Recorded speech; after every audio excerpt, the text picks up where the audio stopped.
সেদিন half makeup করাতে করাতে ব্রাইড কেঁদে ফেলেছিল। তো হ্যালো এভরিওয়ান, আমি makeup artist Ayantika from West Bengal. তো আজকে আবার একটা কাজের ভিডিও তোমাদের সাথে শেয়ার করবো বলে চলে এলাম। তো আজকে আমার কাজটা ছিল লোকসানে, জায়গাটার নামই লোকসান, সেটা বানাহাট থেকে একটু যেতে হয়। তো আমরা লোকেশনে পৌঁছে গেছিলাম, টাইমলি পৌঁছে গেছিলাম। তারপর গিয়ে দেখি ক্লায়েন্টের ভাত কাপড়ের অনুষ্ঠান চলছে, তো সেই অনুযায়ী আমরা একটু বসে রেস্ট নিয়ে নিই। তারপর আমাদের ব্রাইডও খুব বেশি দেরি করায়নি, টাইম টু টাইম বসে গেছিলো। আর তারপরে ব্রাইডের থেকে জিজ্ঞেস করে নিচ্ছিলাম সে কীরকম লুক চায়। রিসেপশন বলো কীরকম লুক চাইছো? আমি চাইছি গর্জিয়াস একটা লুক হবে, যে গ্লো করে স্কিনটা, হ্যাঁ, আচ্ছা। আর মিষ্টি মিষ্টিও লাগে, সবাই দেখে যাতে ভালো বলে। আচ্ছা ঠিক। তোমরা তো শুনে নিলে আমার ক্লায়েন্টের রিকোয়ারমেন্ট।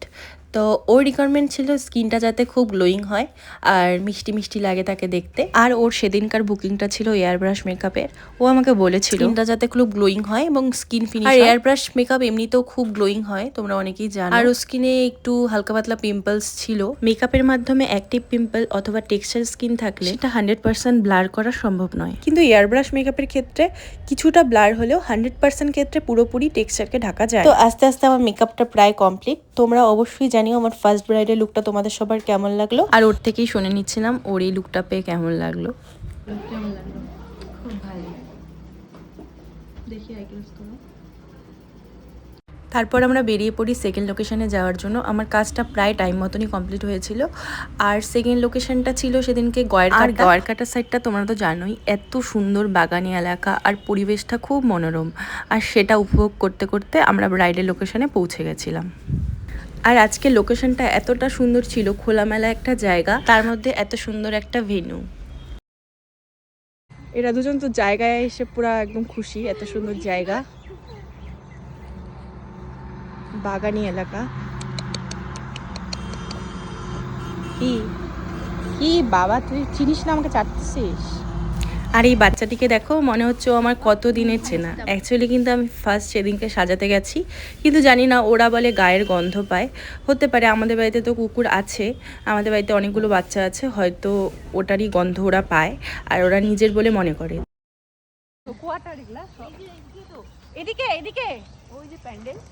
ও, আমি রিসেন্টলি কয়েকদিন ধরে এদিকেই কাজ করছি, এখানেই থাকে যাবো ভাবে। ওই কোনটা পছন্দ?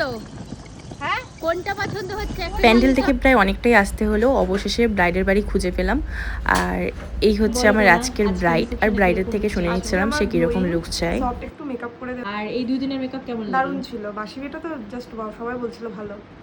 আমার এই ব্রাইডের প্রথম থেকে ডিমান্ড ছিল যে তার আই মেকআপটা যাতে খুব বেশি লাউড না হয়, ডার্ক কালার ইউজ না হয়, সব কিছু যাতে নিউড হয়, আর মেকআপটা যাতে একদম ন্যাচারাল এবং গ্লোয়িং হয়। আর ওর যেহেতু সেদিন আলট্রা এইচডির বুকিং ছিল, আর এদিকে দেখো অর্ধেক মেকআপ করাতে করাতে আমার ব্রাইড বলছে আমি তো লেন্স পরবো।